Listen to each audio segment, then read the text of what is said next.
Welcome, welcome, namaste. Welcome, welcome. Leo, my brother, long time no see.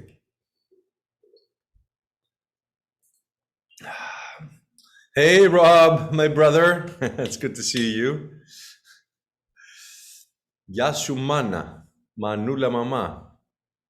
Hello, everybody. Hey, Jeffrey, all my beloved brothers, I have all the great men. Hi, Welcome, Ray. welcome, welcome.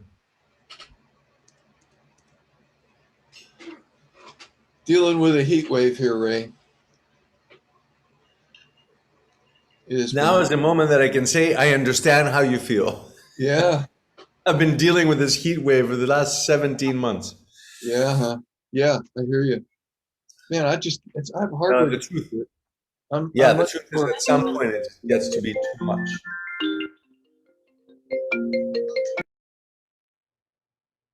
Is that a cue? Am I on right time? Right on time? Welcome everybody. Let's see, we are at 7:01. Thank you. I'm kind of realizing and feeling maybe that our next round when we start doing the Dharma talks, we'll make it a little bit earlier, but we'll see. I'll reach out and ask. Maybe it's a little bit too late, 7 to 8 p.m. We'll figure it out.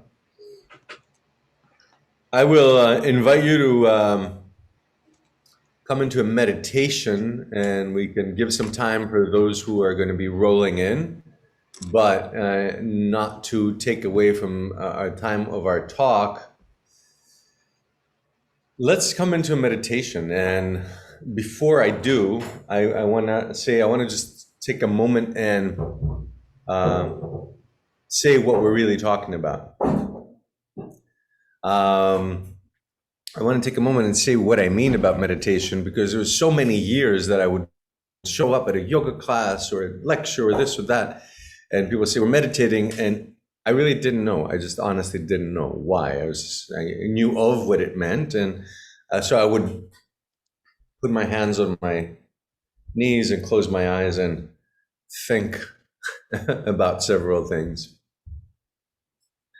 The essence of meditating is to quieten the narrator within, this voice that we have within us that always comments, tells us what we like, what we don't like, basically comments and pushes us. Mostly the narrator is a thought in the head that when we hear it, I'm not good enough, I'm not tall enough, I'm not rich enough, the not enough voice. So besides the fact that I want to say you're all more than enough, we're all abundantly enough. Notice the voice and quieten it and see if you let go of that voice, what is the other voice? What's the other part? And really the mechanisms behind them, the mechanics of what we're trying to stimulate and awaken when we come into quiet stillness is we're hoping to awaken the pituitary gland and the pineal gland. And the pituitary gland is called the governor gland. The pineal gland is what gives us our halo, what gives Jesus his halo, what gives Shiva, Lord Shiva, the flame, what gives the Buddha his pine cone hairdo with that steeple on top. And that is our connection to the spirit, where we enter into our body and where we're in communion with the divine and the place of origin. When we are in a state of meditation, when we can soften, if anything, the voice in the back, the narrator, then we're in a state of receptivity and of discernment. So it's not like I'm in a receptivity that I will just buy into anything.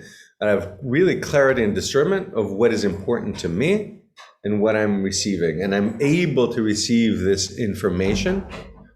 But when I'm receiving this information from a place of pineal and pituitary gland, I'm really receiving an upgrade in awareness and consciousness. Or information, knowledge, the more it's mulched in our heart, it becomes wisdom. The more it's mulched, even more, then it transforms into awareness, consciousness. And that's what we're really looking for. And that's what I really want to share, a consciousness about who we are and what we do and how we act in the world. So with that said, as a intro to why we're going to meditate, let's sit and find the place of meditation. So find a comfortable seat. Perhaps feel your feet on the ground, be grounded. Scoop your tailbone, feel as if you're rolling over the sits bones.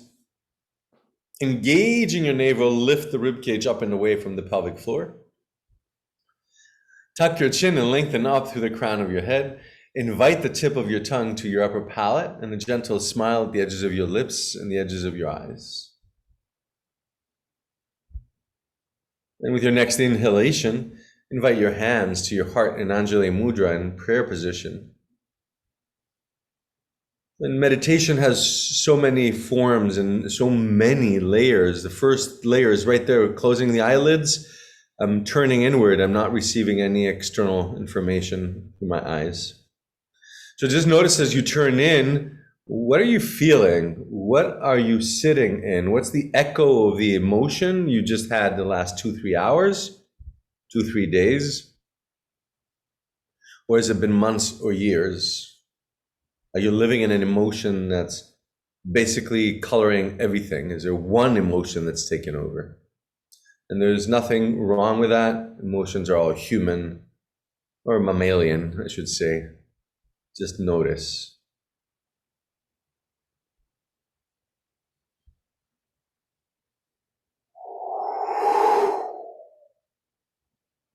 Flare out your nostrils, take a deep inhale, feel that breath of life coming down as a stream all the way to your pelvic bowl.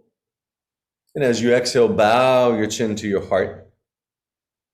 Thank yourself for being here, for being present. And if you wish to, only if you wish to, you can bow deeper to thank any gods or goddesses,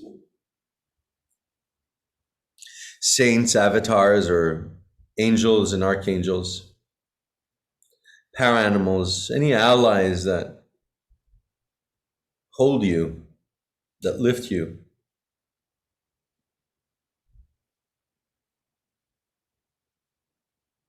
And gently inhale and rise and open your eyes. Welcome once again. Namaste, Horpichai. I'm really honored, happy. Thank you for being here. Thank you for joining me, for investing your time, and for trusting that you may receive something useful. I am here in that space and in that state of wanting to share practical information that can be turned into wisdom, that will be mulched into awareness, that can become your consciousness. I feel we live in a time of over information. When you open the internet, it's just like unfathomable, the amount of information. Any letter you put, any name or word you put, how much can come back. And we're a species that's arrived at this evolutionary place of knowing so much, yet when we look around us, it doesn't seem like we're much more involved than we were when we were Neanderthal. There is a taking from one place to another. There's a lack of consciousness, there's a lack of compassion. We live in a place where I feel that if that knowledge or that information could have was translated into consciousness awareness, we would live in a whole other realm. So I found that interesting. I mean, I love information, and I see some of you that we've been working with for years. I see some great men here. Thank you very much. Some awesome women also. But hey, thank you for being with me so many years and traveling the world and learning together. And it's just like, I'm curious. It's like, how much so much information that the planet, that humans have received, and yet here we are. And I'm just going to quote Krishnamurti. There has been industrial evolution, there has been technological revolution, but there has been zero psychological evolution. We still live in the moment that I want, and I'm not giving anyone else. And that's the state of.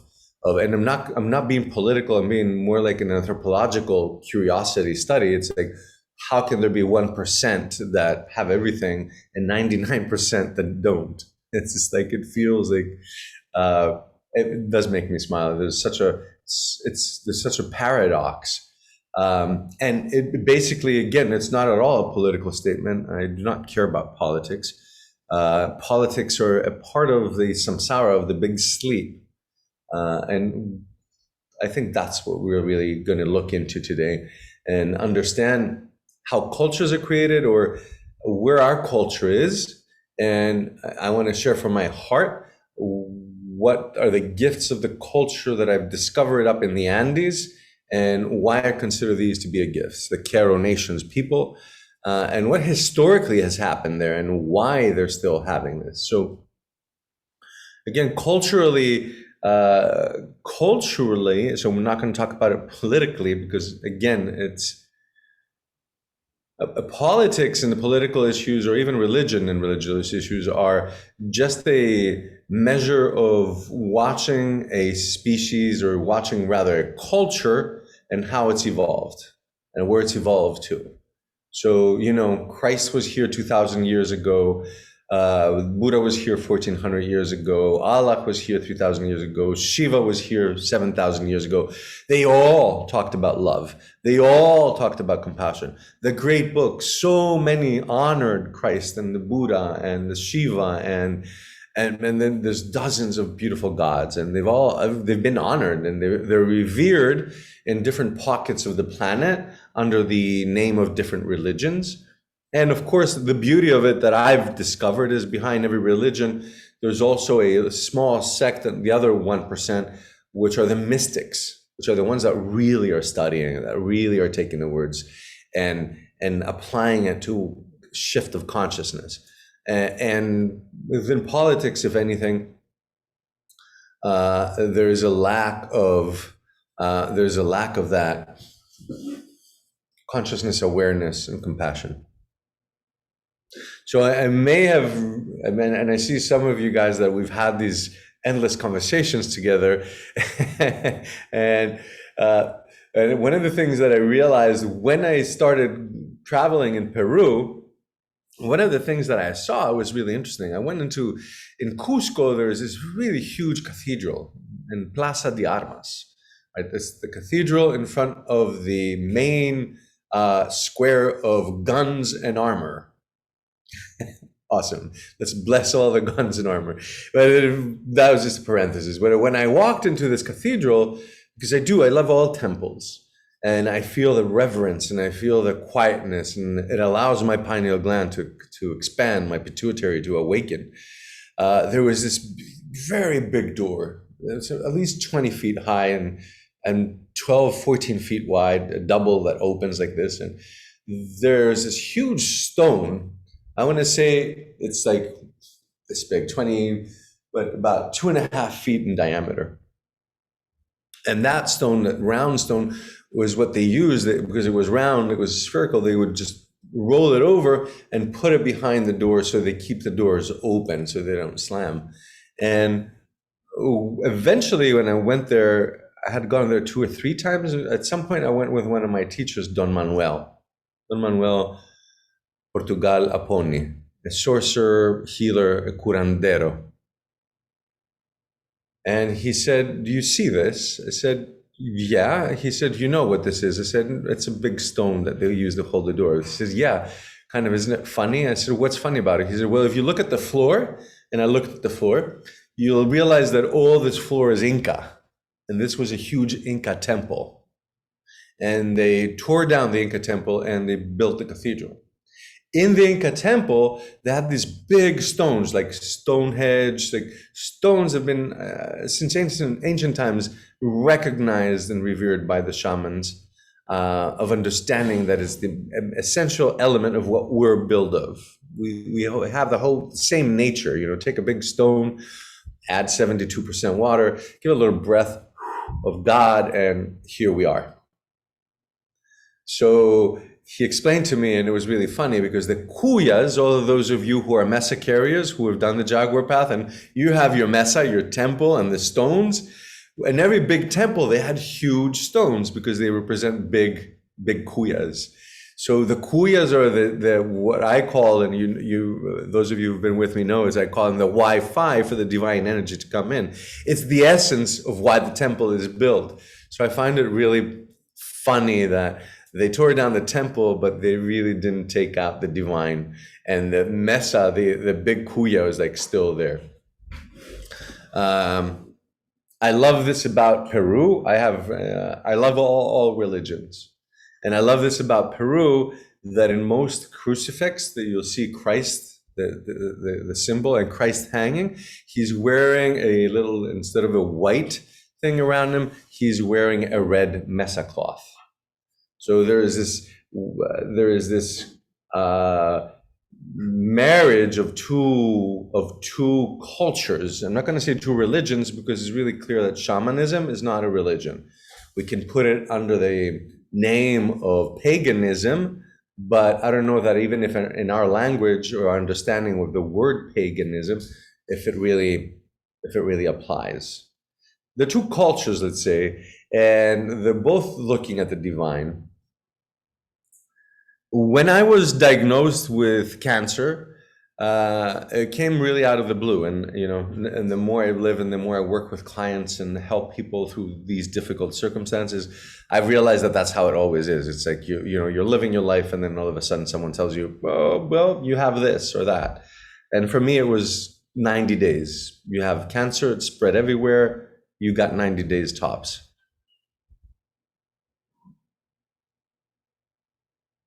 I came from a beautiful family, and a lot of my family is on tonight. Thanks for coming, guys. I love you dearly. We were steeped in arts, culture, into literature, into music, into all these beautiful things. But we were not a religious family. It wasn't a religious family at all. So at that moment, I came into this for the first time in my life at the age of 38. When I was told that I was dying, that I had 90 days, and the next day I woke up and I was counting 89, 88, 87, there was major breakdowns that were happening. But I'm not going to be dramatic, because I can only say that that was the best thing that's ever happened to me in my life. The most difficult decisions, the most difficult things that happen drive us to excel, drive us to expand, to overcome, or else we get comfortable. And as it drove me to that place of who am I and what's my existence, and so what happened in these 38 years? What did I really do? There was like a huge emptiness that I found. And really quickly, my brain itself produced this. It's like, where is your connection with God? And I'm like, oh, I don't believe in any God. And it was really interesting, because I didn't believe in a religion. I didn't know about all of this. I said, now I can't even pray, because I don't believe in a God to pray. So I actually went to a few churches and met some wonderful priests and then some wonderful monks. And I broke down that barrier of my fear of religion, because that barrier of religion for me was a barrier between me and the divine, because it was the only way I thought I could access the divine.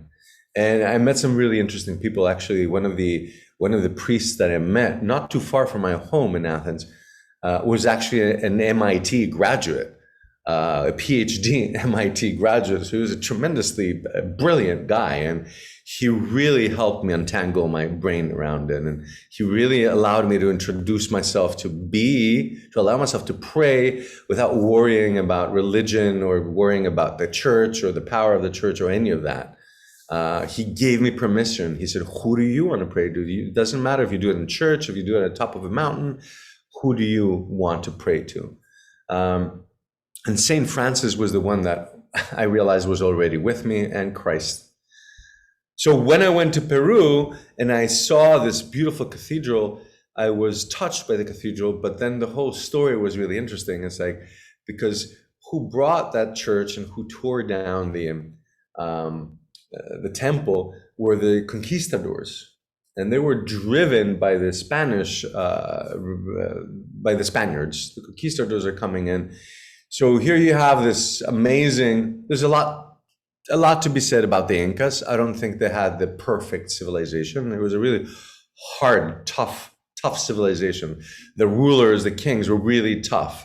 Yet the astronomers, the people that were into cultivating the land, the medicine men and medicine women, they were all in deep knowledge and understanding how life works, how the plants give us the medicine, how earth needs to rotate, and you can't just cultivate one thing constantly because you'll exhaust the land. How you need to know at what height and what altitude, rather, what kinds of plants you're going to plant. They actually made the first laboratory for seeds in Moray. Moray is this amazing place up at 12,000 feet that is a cone inwards, and there's layers. It's like a huge amphitheater of layers, and at each height, every 10 feet, there's another microclimate. So that's where they did most of the corn. Corn in the lower parts, they would sell that as seed for people in the lower parts of the Sacred Valley to plant, to create their corn plantations. At the highest, they would go and take up to 12,000 feet, 14,000 feet. I think that's about the limit. Maybe 12,000 feet is actually the limit where corn. And they also had herbs. So they really experimented and studied. They were really sharp in their studies. You know, we come in the 20th century, and because of Industrial Revolution, we think that we were the smartest people that ever walked the planet, and that's not true. Science goes back 7,000 years. The science of Ayurveda, the science of yoga, the science of Chinese acupuncture and botanology, herbology, medicines that still more than half of the population of the planet is still thriving with, equally with us. Yeah, sure, there's people that go into hospital in India or China or Africa that will die, but I can tell you that there's people in America and in Europe that go in the hospital and die. And sometimes, and I have doctors here to to nod if I'm right or wrong. Thank you for being here, Dr. Oswald. What I realized is that I needed a connection to my truest self. That's where I felt really hurt. My mind spun around. And again, this is not to create a drama because I'm absolutely healthy. I'm actually an inch taller. I am thriving in my life. I am right on doing exactly what I love to do most. What I love to do most. And this is it right here. Understanding, studying, and sharing these studies. And I realized that in order to connect with my deepest self, because I felt this emptiness when they said you're going to die, it's like, who was I? What did I do? I mean, I was a great photographer. Hurrah, hurrah. It really didn't really make it. It's like that feeling great and famous because I did shootings for Vogue covers really did not matter at that moment. And I think Steve Jobs spoke to that towards the end of his life. What matters is your connection to your soul, your connection to God, your connection to your family. So when I went to Peru, it was awesome that I went in a church and also find this Quero tradition in it. And within the first week already, walking higher into the Sacred Valley, I met Don Francisco. And I'm like, wait a minute. I'm asking St. Francis to lead me and find someone that can heal me. And here, this guy, Don Francisco, I'm like, okay, San Francisco. And of course, he loves St. Francis. And we talked about St. Francis so much. There was stuff that I had studied and shared about St. Francis' life with Francisco. And he was just so, I would say, both entertained and grateful to learn more about this other guy with his name. And here we are. This is where I've discovered something really interesting, that I had been influenced. We all have. I have been influenced by the Spanish Inquisition, and I had been influenced by the Dark Ages. Because what happened in the Dark Ages was an amazing phenomenon. There came a hard line down from governments, from different governments, aligned with different churches. And again, I love all religions. So again, this is not a political statement. This is a historical fact, and just referring to it. So these men at the time that took over, men of power, took over, they brought down a hard line. And actually it was, when we're talking about the Dark Ages and we're talking 1500, 1600, it was in I have to find the specific date, but it was about 1740 where all the churches gathered together to decide on two things. Do animals and do women have a soul? This is yesterday. This is 7040. Did you guys hear that? Do animals and do women have a soul? So let me tell you what happened with this. It took 24 hours. The next day, they all said the animals do not have a soul. Animals do not have a soul. It took a month. But ladies, women, mom, my beloved sister, my wife, my beloved friends, after a month, they decided women do have a soul. You just like barely made it. Barely made it. And I'm sorry I'm laughing because it's like, I don't want to cry. I just don't want to cry because this is like really like humanity's intelligence is like we overestimate it. The conviction of animals, the conviction of the feminine, and the conviction of magic brought darkness to all of Europe and to all of America. It brought darkness to these cultures that were created in the name of trying to evolve instead of going closer to God, which is God is, with whatever name you want to use, in every blade of grass, in every leaf, in every bark, in every running stream, in every fox, and every eagle's eye. God is omnipresent. There is no place you can go where God is not. Yet there they pull back and they say, God is where we tell you where it is, where God is, and is not in these places. These are inferior beings, and anything that you see is not magic. God is not magic, and anyone that deals with magic will be put to the fire, to the pyre. And we have these hundreds of years of persecution of magic. So what happened is like, you know, what happened is they took away awe. It's like, because if you ask me what magic is, join me in a sunset here on the beach. It is just absolutely magical. It is absolutely magical. The sunrises, the water, how it changes the color, these like the vast Pacific Ocean that changes moods. This is like magic and divine at the same time. So those were separated. Magic was separated from the divine. The divine was only a place we could come in contact with through a third party. And I've experienced it myself because I was lost and I needed to find a priest, I needed to find a monk. And I'm grateful to them because they were wonderful people and they guided me wonderfully. They held me in the moment of difficulty of my life. But here I meet this Francis, Saint Francis, and he begins to talk to me about the earth, and he begins to talk to me about the plants, and about the river Urubamba, the sacred river, the sacred valley, the sacred mountains. There is nowhere and nothing that they don't talk about that is not sacred. The recognition that everything is sacred. And I'll pause right here, and I'll say we have a home joke. The Queros are the direct descendants of the Incas. When the conquistadors arrived, they said, we're not doing this. We are seeing what this is all about. And they fled up to the mountains. And they went and lived 16 to 18,000 feet. How hard can that be?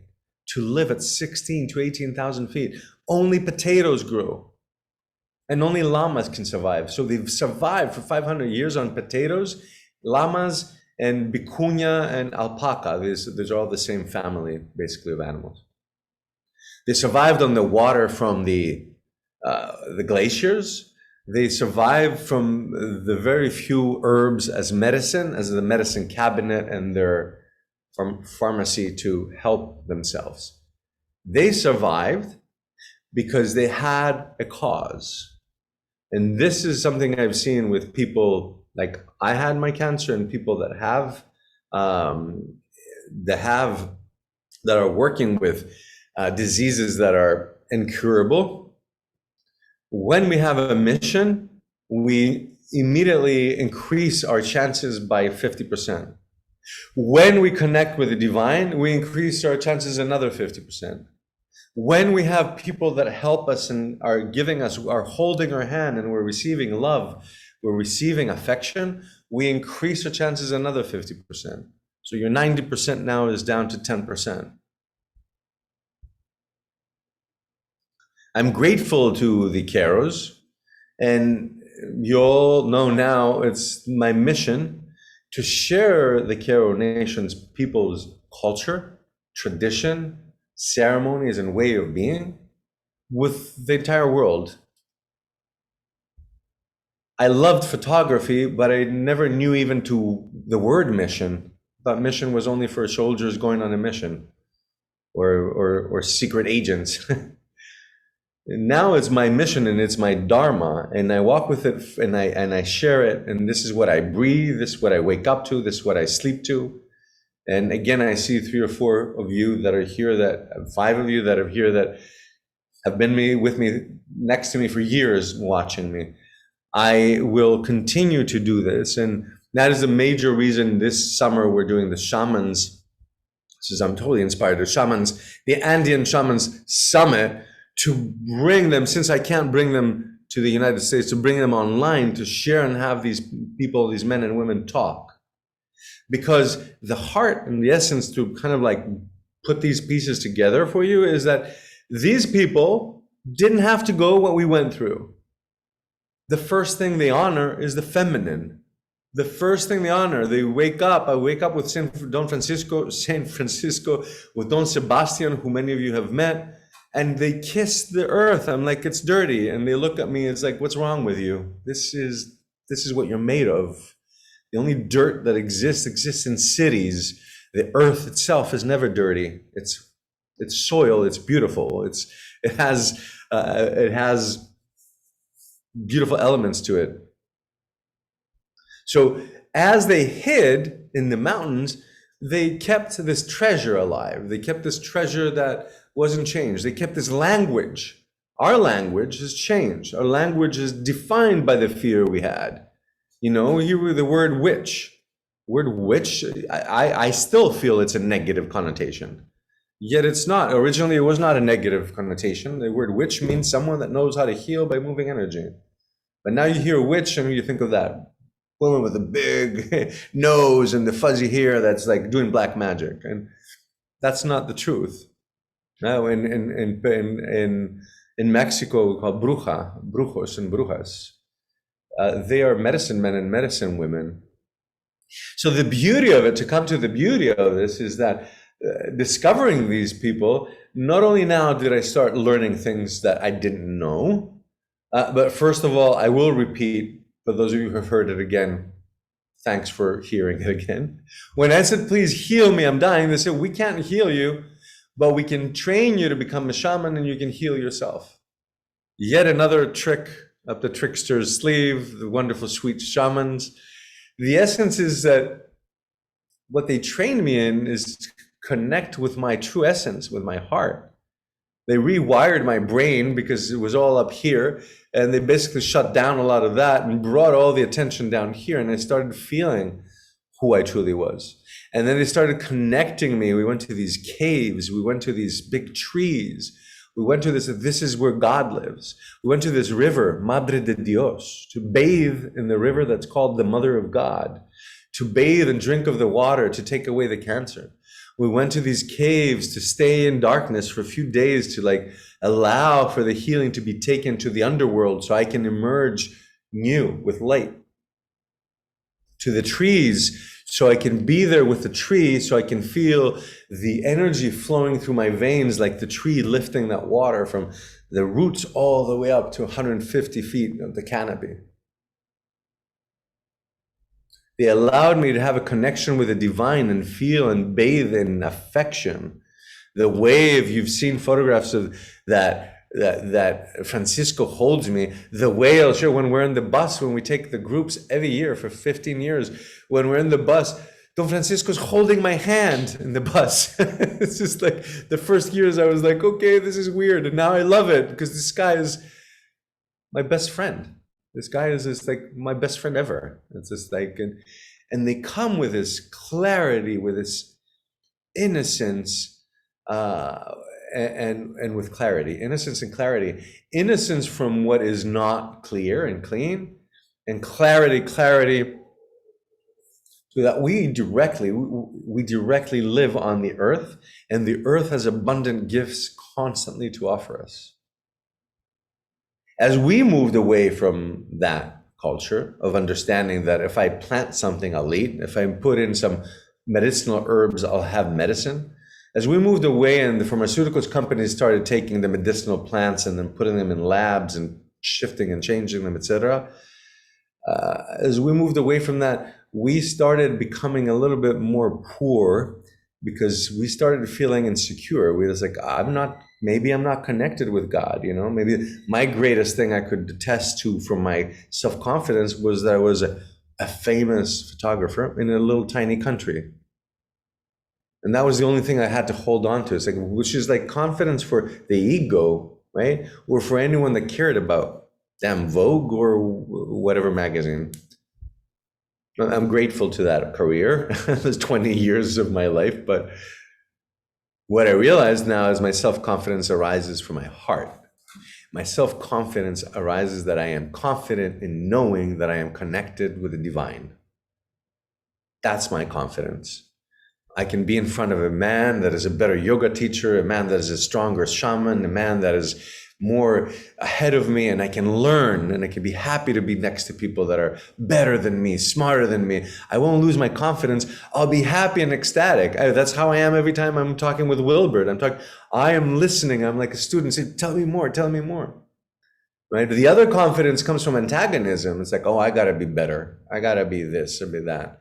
And what happened with the centuries is essentially we begin to create this lack of this inner dialogue with the divine, a lack of dialogue with the flowers, with the trees, with the mountains, with the birds. And you know, it's just like some people say, what? You're gonna talk with the trees, you're gonna talk with the birds? It's like, yeah, like exactly like we talk with our dogs and cats. Of course, you talk to your cat, you talk to your dog. And there's a communication, and the species differences, the barrier really isn't there because the language is affection. And we are not of a different species. We're mammals. We are not of a different species. We're equally all made of earth, of carbon. We're the same with the trees. They move a little slower. They talk in a little lower tone. They breathe like us. They expand like us. They love like us. And okay, let's not go all the way there. Let's bring it back to something that's easier. It's like, how do you feel when you're with your dog, with your cat? What's the love you feel? What's the essence that you feel? What's running in your veins when you're with your pet? And that's what basically it all boils down to. How can I be living in this space? How can the blood that runs in me is blood that is potent with the hormones that are secreted from my pineal gland, that are secreted and that are with hormones of happiness, of sweetness, of compassion. How can I be in that, marinating constantly? So the reason I share this work is because this culture has absolute sweetness.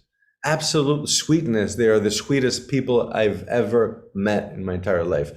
Every single one of them. Every single one of them.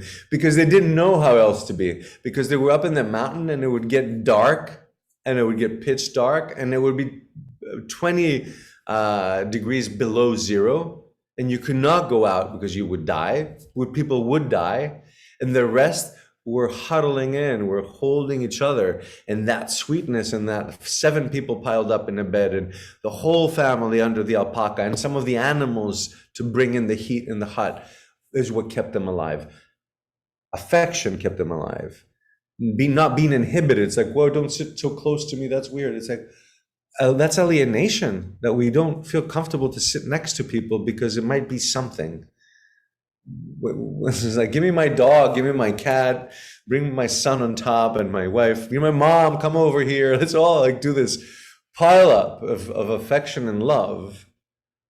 And that is a culture, that is a way, and let's come to name what culture means. It's a structure of way of thinking, and it's a structure of a representation of what we believe reality is.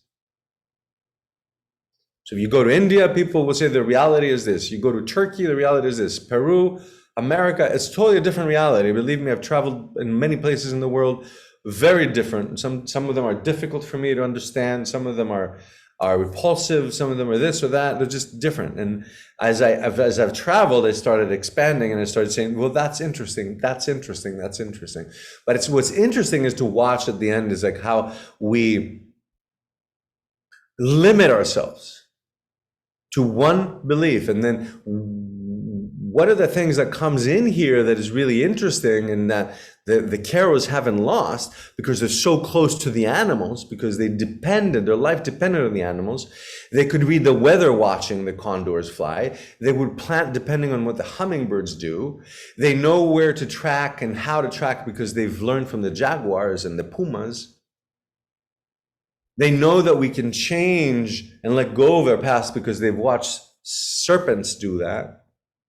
They haven't lost it because they're really close to the animal kingdom. They realize we belong to the animal kingdom.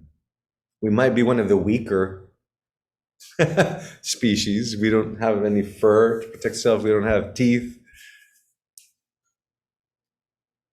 But the essence of this culture is, and why I believe it is important to not only preserve it, but to spread it and share all these tools that we teach the Jaguar path, all of these words that these men and women have to say, is because they come with a language that is before the Spanish Inquisition.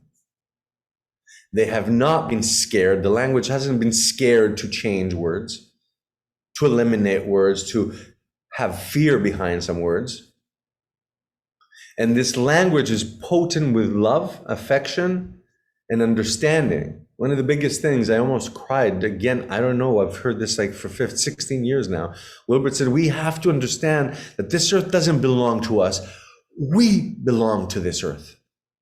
We are a small part that, and we are born of it, and we will die in it. We come from it, and we return in it. And in the meantime, it just gives us all these gifts, fruits, vegetables, flowers, everything.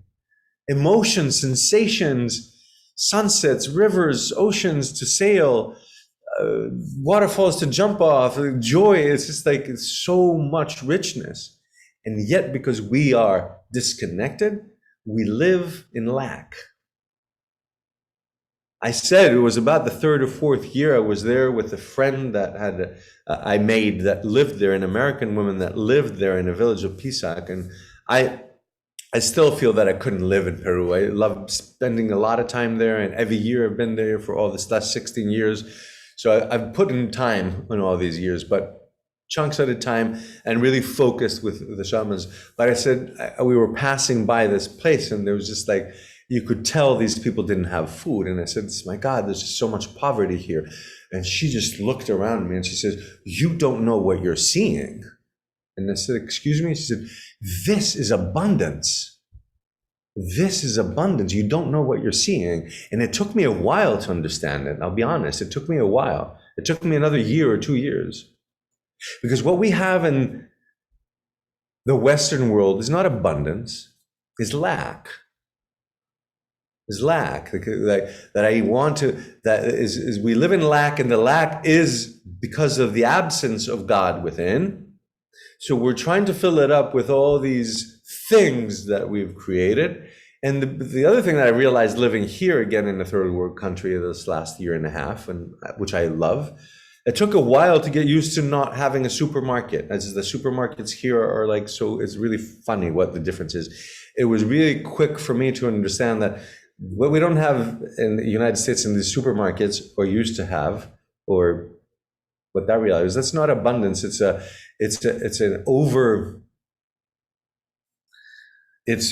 greediness.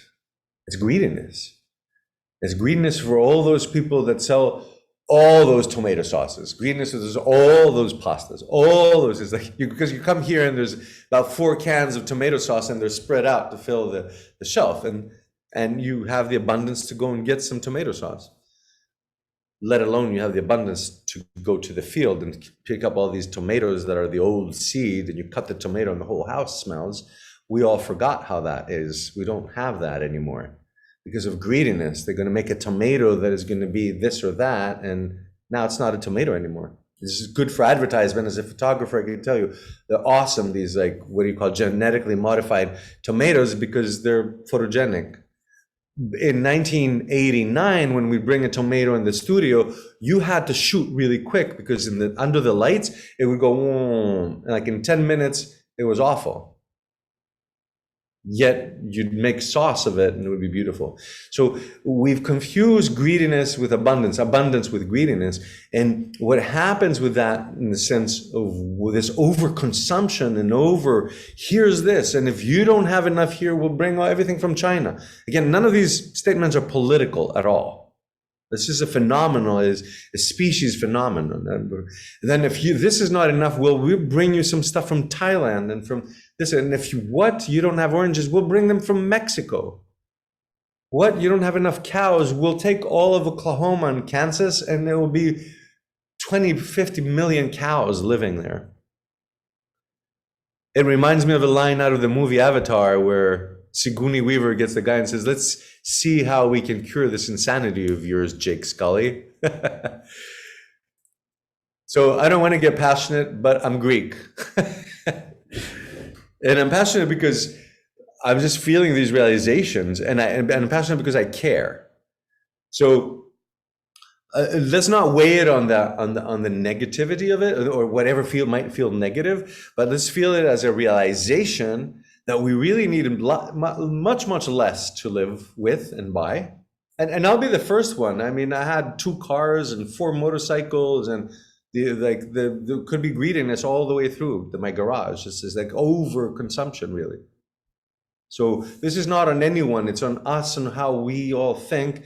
And basically this is on a realization that I have, that these men and women have a way of thinking that is divine, that is earth-oriented, women-oriented. It's the most ancient feminist revolution. They never needed to, because they bow to all women, first of all, to their Mother Earth, to Grandmother Moon, to Mother Oceans. They know that life comes from the feminine. They bow to their mothers, their wives, their sisters, their daughters. They are the first ecologists, because you have to honor a tree if you're going to cut it. You have to know why you're cutting it, when you're cutting it, and what it's going to do. You have to already have planted 5 before you cut it. This is like 700 years ago. These are the rules they had. Well, I'm not even going to say how we cut forests now. And again, let me stay focused, and for all of us and for the chemistry running in this, there's this beautiful culture that can teach us ways of being that I feel are going to be really necessary for us. And even more so, what I want to bring forth is the ways of feeling for all of us. And that's what the first step I want to offer you guys is, like, to allow you to invite you to feel the divine within you. You guys know I do healing sessions. There is not one healing session for my cancer patients to a person that has some trouble at school. There's not one of my patients, one of the beautiful human beings of all the human beings I work with, that are not in disease because of the lack of connection to the divine. And then, you go to Western medicine and they say, yeah, it's because of this, or oh, it's because of that. It's because of only one thing. If I feel connected, I will feel connected all the way till I exit. All the way till I exit. As shamans, we live differently and we die differently. So this beautiful culture offers us these ceremonies. And then slowly, it just started dawning on me after 7 years of receiving initiations, being initiated, a Pampo Messiah. Then I became an Alto Messiah. And 3-4 years ago, they gave me an honorary initiation of the Kurak Aluek, which is the visionary, the seer, a teacher that teaches through the world. And I don't take this lightly, because it's big, and because the world is big, and because it is so important. Ceremonies allow us to live in integrity. It's like any ceremony you go to, and I know this for all of us because it's how we function and how we think. Enter into any church. Enter into a Christian church, enter into a temple, an ancient temple in Greece, going as a tourist, enter into a temple in Peru, or enter into the pyramids. What immediately happens to all of us is we switch to reverence. Would you agree? Is that what happens to you? Let me see, just so I don't speak to you. Let me see hands. Do you feel reverence when you go into a temple, even if it's not your own belief? It is innate in us. And you know why it's innate? Because God is within us. And we recognize these portals by the name of church, by the name of temple, by the name of mesa cloth, by the name of sunset and sunrise. So I feel one of the most beautiful things that they teach us is, and that has really shifted my life. And I feel that I'm not, thriving on all levels. And I say this humbly and I'm grateful.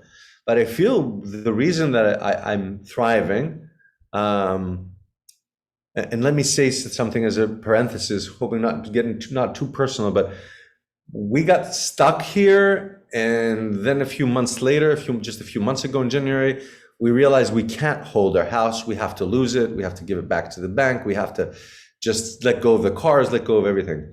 Now, I'm saying this really quickly and parenthetically because within that, we are thriving. Because if I were to keep my Western mind attitude of greed or of overconsumption, I would say I lost something. Well, I have gained so much freedom, and I have gained so much energy, and I've gained so much clarity. I've gained so much time that it is just the sweetest thing ever. And to be honest, also, this is the second time this has happened in my life. And both times when I left in Greece with a backpack to travel through the Americas, through the United States, Mexico, and Peru, where I really found myself. And this time, once again, and our joke is we had two backpacks. We have one wedding dress because we came here to get married, and a lot of yoga clothes. And somehow I knew to bring two lights to film. And there's nothing more liberating, because when they talk about the relationship to Earth, and when we talk, and again, coming from what I felt, it's like there was some satisfaction that I got to get a newer car, and that satisfaction was filling something that didn't need to be filled.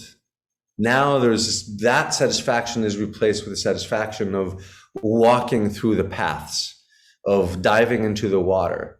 And this shift of satisfaction from it's the material things to the things of nature is huge, because it doesn't change only how you act, it changes your whole chemistry, it changes how you feel.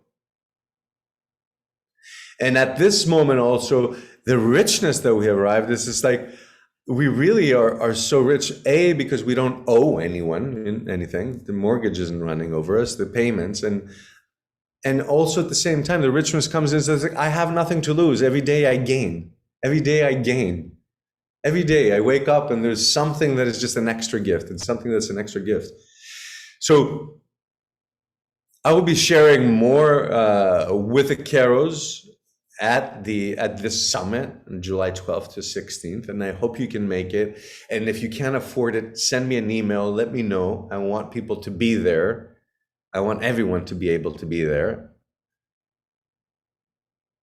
And what we'll share is ceremonies, because ceremonies and chanting are the gifts or the frequency of the human species to change things in how they are. So if there's something happening and we do ceremony, we can change the frequency of what's happening. Because the one chanting and the one offering the ceremony is the divine. The one receiving it somewhere and everywhere is the divine. And there's a shift of consciousness. And when we enter ceremony, we enter into this reverence. When we enter into this reverence, the pineal gland shines, the pituitary gland shines. The amygdala softens, I'm not in fight or flight. The adrenals soften, I'm not in fight or flight. I'm not in fear or anger. And I'm in the front side of the body. And the more people we get into this state, the more we will create a critical mass of frequency of energy that can actually change it. Because our reality is not outside us. And again, there is nothing political, I have to say, because There's nothing political I believe in, or it's just like it doesn't have solutions or anything. But our reality is not an external pathogen. I'm just going to say that so I don't use words that have triggers. Our reality and what's happening or anything that's falling apart is not from a pathogen that came from somewhere. The animals, again, the animals. But rather, our reality is a result of the structure that we've built and the way we moved slowly away from God, away from the divine, the way we moved away from our own nature, the way we moved away from truth.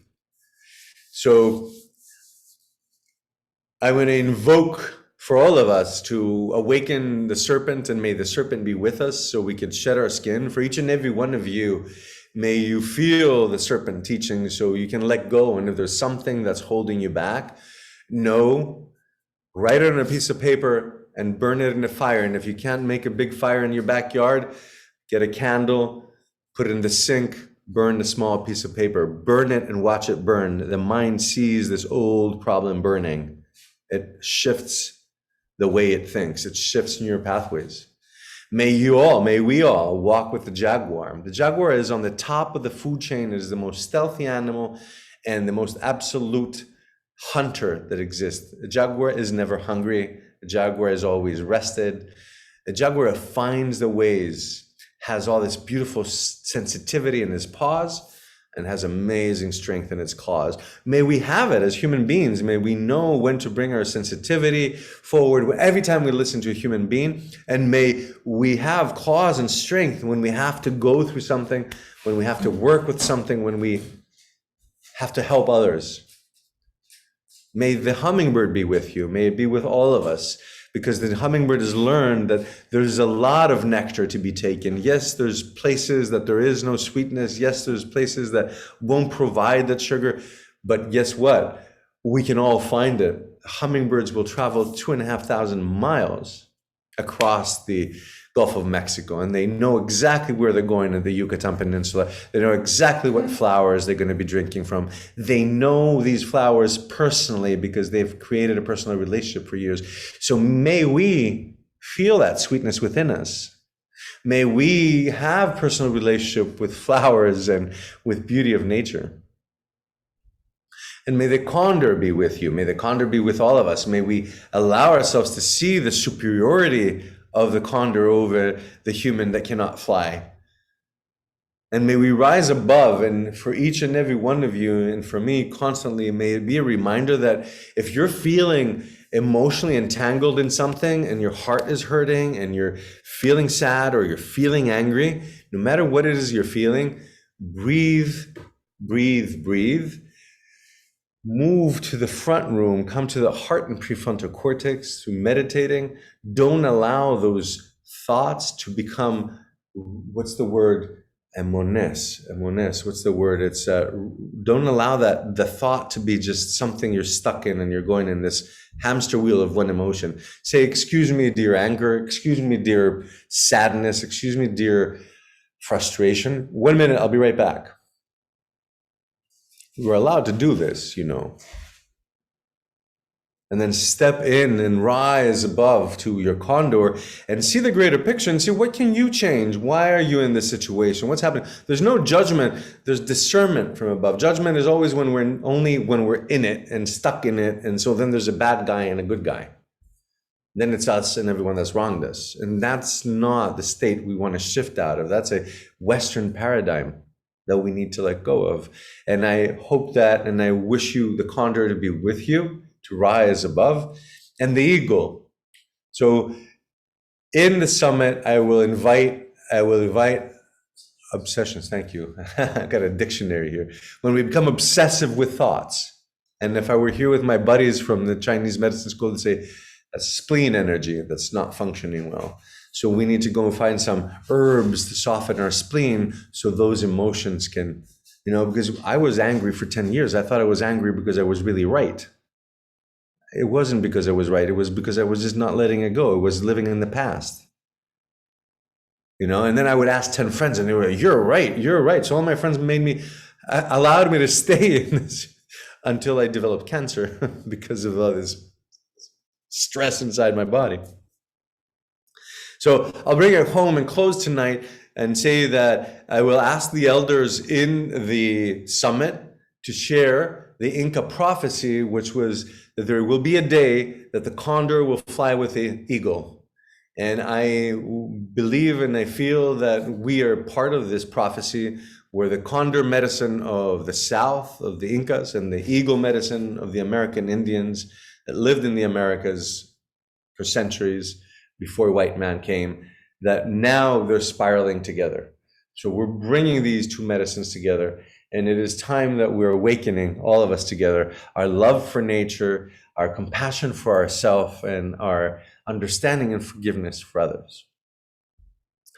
I hope that this is useful, and I hope that it is not only knowledge, I hope it's immediately transformed to wisdom, and I hope by tomorrow morning you'll wake up and it will be consciousness awareness within you. Thank you all so much for being here again. I'm grateful for your presence and for being here with me, all my beloved brothers and sisters, and for being a point of reference through all these transitions. And just seeing your faces make me smile and make me feel the love. Thank you all. If again, the summit is happening July 12th to 16th. If for whatever reasons you're not able to afford it, shoot me an email and we'll make it happen.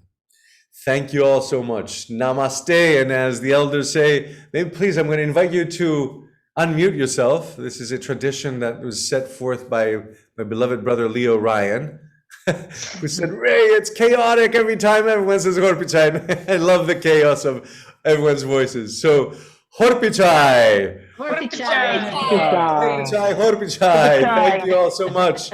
Good night. Hope to see you all soon. Wednesday at the medicine wheel.